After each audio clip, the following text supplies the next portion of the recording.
ചരിത്രപരമായി ഒരുപാട് വിശേഷണങ്ങളുണ്ടെങ്കിലും ചന്ദനത്തിന്റെയും ശർക്കരയുടെയും പേരിലാണ് മറയൂർ അറിയപ്പെടുന്നത്.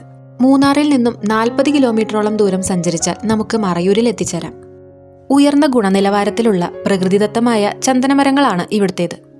ഇവിടുത്തെ വനത്തിൽ ഏകദേശം 65,000-ഓളം ചന്ദനമരങ്ങളുണ്ട് എന്നാണ് കണക്ക്. ഗവൺമെന്റിന്റെ കൺട്രോളിലുള്ളതാണ് ഇവിടുത്തെ ചന്ദനക്കാടുകൾ.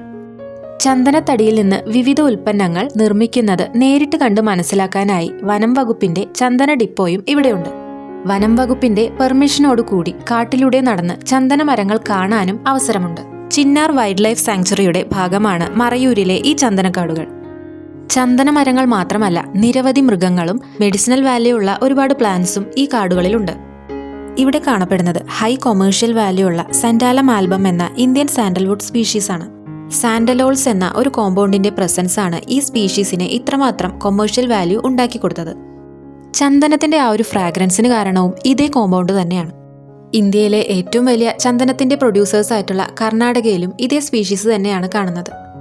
നല്ല വെയിലും കൊടും തണുപ്പും ചെളി കലർന്ന വെളുത്ത മണ്ണും മലയ്ക്കപ്പുറത്ത് പെയ്യുന്ന മഴയും മറയൂരിലെ ചന്ദനക്കാടുകൾക്ക് ഏറ്റവും അനുയോജ്യമായ കാലാവസ്ഥയാണ്. 120 വർഷമാണ് ചന്ദനമരത്തിന്റെ ആയുസ് വരുന്നത്. 60 വർഷം പഴക്കമുള്ള ചന്ദനമരത്തിന് 200 കിലോ ഭാരം വരും. നെറ്റിയിൽ കുറി തൊടാനായി കിട്ടുന്ന കളഭക്കട്ട യഥാർത്ഥ ചന്ദനമല്ല. ചന്ദനമരത്തിന്റെ പാഴ്ത്തടി അരച്ചുണ്ടാക്കുന്ന കുഴമ്പാണത്. ഏറ്റവും വില കൂടിയ ചന്ദനമാണ് വിലായത്ത് ബുദ്ധ. ബ്രൗൺ നിറമാണിതിന്. ബുദ്ധന്റെ പ്രതിമകൾ കൊത്തിയെടുക്കാൻ ഏറ്റവും അനുയോജ്യം. അതാണ് ഈ പേര്.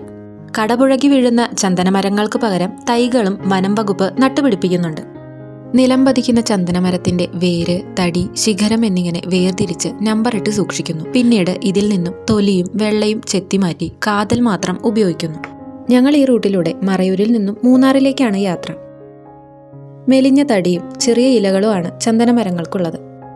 സ്വതന്ത്രമായി നിൽക്കുന്ന മറ്റു മരങ്ങളിൽ നിന്നും വ്യത്യസ്തമായി മുൾവേലി കൊണ്ട് ചുറ്റിക്കെട്ടിയ അവസ്ഥയിലായിരുന്നു റോഡരികിലെ ചന്ദനമരങ്ങളുടെ അവസ്ഥ.